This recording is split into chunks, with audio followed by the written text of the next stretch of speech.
Assalamualaikum warahmatullahi wabarakatuh. Pada pertemuan ketiga kali ini, kita akan membahas mengenai tanggung jawab sosial dan etika manajemen. Apa saja yang akan kita pelajari pada pertemuan kali ini? Yang pertama yaitu mengenai masalah-masalah lingkungan global. Isu-isu menepisnya sumber daya alam, menimbulkan pemanasan global yang disebabkan oleh polusi air, polusi udara, polusi tanah, kecelakaan industri, dan limbah beracun. Jadi itu semua adalah masalah-masalah lingkungan yang akhirnya menimbulkan masalah-masalah lingkungan secara global. Kemudian selanjutnya tanggung jawab sosial perusahaan. Tanggung jawab sosial perusahaan atau Corporate Social Responsibility atau CSR adalah bentuk kepedulian perusahaan terhadap lingkungan eksternal perusahaan melalui berbagai kegiatan yang dilakukan dalam rangka penjagaan lingkungan, norma masyarakat, partisipasi pembangunan, serta berbagai bentuk tanggung jawab lainnya. Dasar dari kegiatan Corporate Social Responsibility atau CSR adalah Undang-Undang Perusahaan Terbatas Nomor 40 Tahun 2007 Bab 5 Pasal 74. Bentuk-bentuk dari CSR perusahaan antara lain bisa berupa pendidikan, perbaikan lingkungan, lalu kepedulian akan kesehatan, dan anak-anak atau perempuan. Seperti ini bentuk-bentuknya. Bisa berupa beasiswa pendidikan, bisa berupa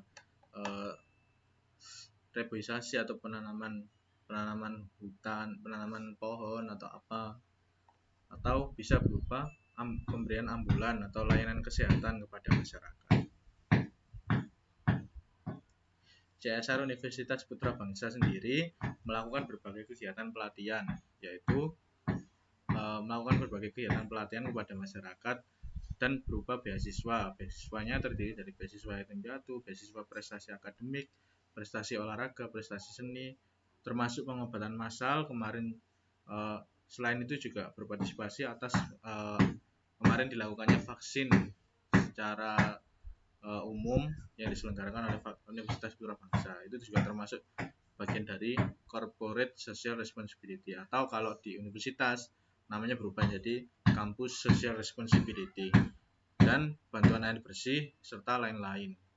Intinya CSR itu dilakukan untuk melakukan kegiatan untuk masyarakat, seperti itu. Kemudian kepada siapa manajemen bertanggung jawab? Kita kembali ke manajemen. Yang pertama tahap 1 yaitu pemilik dan manajemen. Tahap kedua karyawan, tahap ketiga anggota lingkungan, dan tahap keempat masyarakat luas. Tanggung jawab pada tahap 1 lebih kecil, pertanggungjawaban sosialnya ke arah kiri lebih kecil dan ke arah kanan semakin besar tanggung jawabnya. Ini penjelasannya. Tahap 1 mengikuti pandangan klasik memenuhi kebutuhan para pemegang kuasa. Tahap kedua karyawan, menarik, memelihara, memotivasi karyawan. Tahap ketiga anggota lingkungan atau pelanggan dan pemasok, harga yang adil, produk yang berkualitas dan aman. Kemudian tahap keempat melestarikan dan mendukung kegiatan sosial dan budaya. Dan selanjutnya kita akan membahas mengenai strategi pengelolaan tanggung jawab sosial perusahaan. Di sini ada berbagai macam jenis, ada reaktif, akomodatif, defensif, dan proaktif.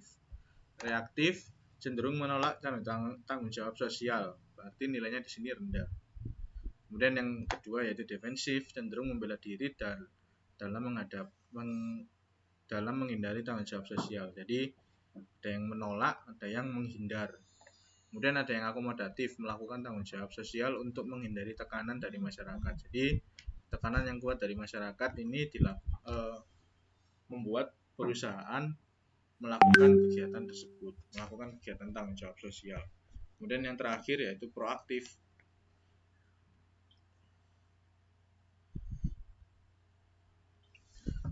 Proaktif yaitu mengambil inisiatif dalam tanggung jawab sosial atau membentuk model industri yang bertanggung jawab secara sosial. Berikut penjelasan dari strategi pengelolaan tanggung jawab sosial perusahaan. Yaitu strategi reaktif, kegiatan bisnis yang melakukan strategi reaktif dalam tanggung jawab sosial cenderung menolak atau menghindarkan diri dari tanggung jawab sosial. strategi defensif dalam tanggung jawab sosial yang dilakukan oleh perusahaan terkait dengan penggunaan pendekatan legal atau jalur hukum untuk menghindarkan diri atau menolak tanggung jawab sosial. Karena tanggung jawab sosial itu juga mengeluarkan biaya, jadi ada perusahaan yang membuat strategi defensif, yaitu melawan kegiatan tersebut agar tidak dilaksanakan dengan berbagai upaya hukum atau pendekatan secara legal. Karena apa? Karena itu tadi, karena kegiatan dari CSR sendiri itu mengeluarkan biaya yang tidak ditentukan besarannya berapa, tergantung pada perusahaan masing-masing. Tapi kegiatan CSR itu sebenarnya perlu untuk dilakukan oleh masing-masing perusahaan yang sudah berkembang. Kemudian strategi akomodatif, yaitu merupakan tanggung jawab sosial yang dijalankan perusahaan karena adanya tuntutan dari masyarakat dan lingkungan sekitar akan hal tersebut. Jadi masyarakat meminta perusahaan untuk melakukan CSR atau tanggung jawab sosial, yaitu menurut perusahaan untuk mengeluarkan dana CSR-nya dan diberikan kepada masyarakat melalui kegiatan-kegiatan yang berguna bagi masyarakat. Kemudian yang terakhir, strategi proaktif, yaitu perusahaan memandang bahwa tanggung jawab sosial adalah bagian dari tanggung jawab untuk memuaskan stakeholder. Jika stakeholder terpuaskan, maka citra positif terhadap perusahaan akan terbangun. Jadi yang keempat ini, perusahaan tersebut menyadari bahwa CSR ini perlu dilakukan untuk apa? Untuk membangun dan memuaskan stakeholder. Ketika stakeholder sudah terpuaskan atau pemangku kepentingan ini sudah terpuaskan, maka citra positif akan perusahaan tersebut akan terbangun. Berikut adalah pro kontra mengenai tanggung jawab sosial perusahaan. Ada yang pro, ada yang kontra. Ada 4 pernyataan. Yang pertama, pandangan kelompok yang pro terhadap tanggung jawab sosial dari organisasi bisnis. Kegiatan bisnis seringkali menimbulkan masalah. Oleh karena itu sudah semestinya perusahaan bertanggung jawab atas apa yang telah dilakukan. Kemudian yang kedua, perusahaan adalah bagian dari lingkungan sosial masyarakat. Oleh karena itu sudah semestinya ikut berpartisipasi dan bertanggung jawab atas apa yang terjadi di masyarakat. Yang ketiga, perusahaan biasanya memiliki sumber daya untuk menyelesaikan masalah di lingkungan sosial masyarakat. Dan yang terakhir, perusahaan adalah partner dari lingkungan sosial kemasyarakatan, sebagaimana halnya juga pemerintah dan masyarakat lainnya pada umumnya. Ini kelompok yang pro, pernyataannya seperti ini. Kemudian kita masuk ke kelompok yang kontra.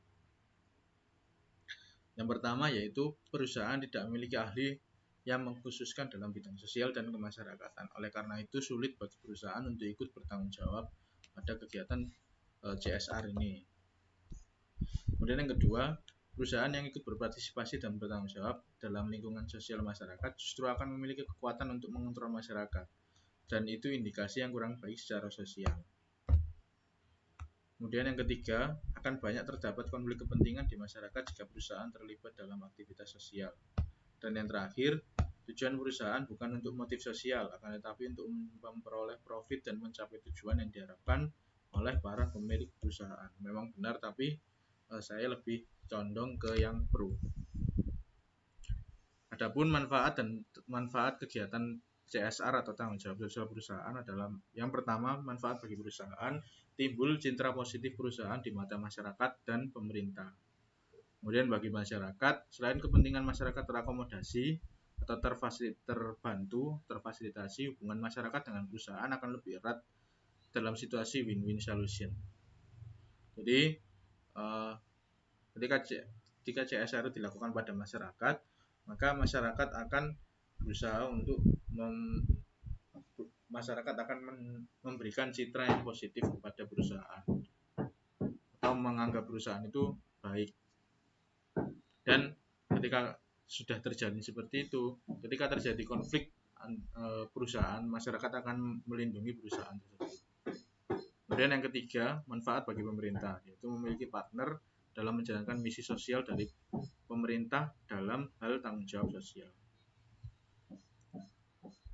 Berikutnya kita masuk ke manajemen berbasis nilai. Maksudnya merupakan pendekatan terhadap pengelolaan di mana manajer menetapkan, memajukan, dan mempraktikkan nilai-nilai bersama sebuah organisasi.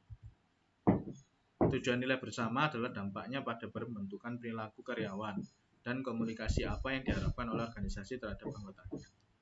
Ada 4 nilai bersama organisasi. Yang pertama yaitu menuntun keputusan dan tindakan para manajer, membentuk perilaku karyawan, mempengaruhi upaya pemasaran, dan membentuk semangat tim.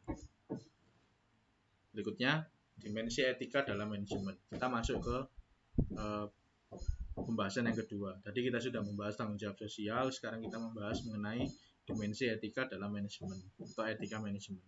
Etika adalah pandangan, keyakinan, dan nilai akan sesuatu yang baik dan buruk atau benar dan salah.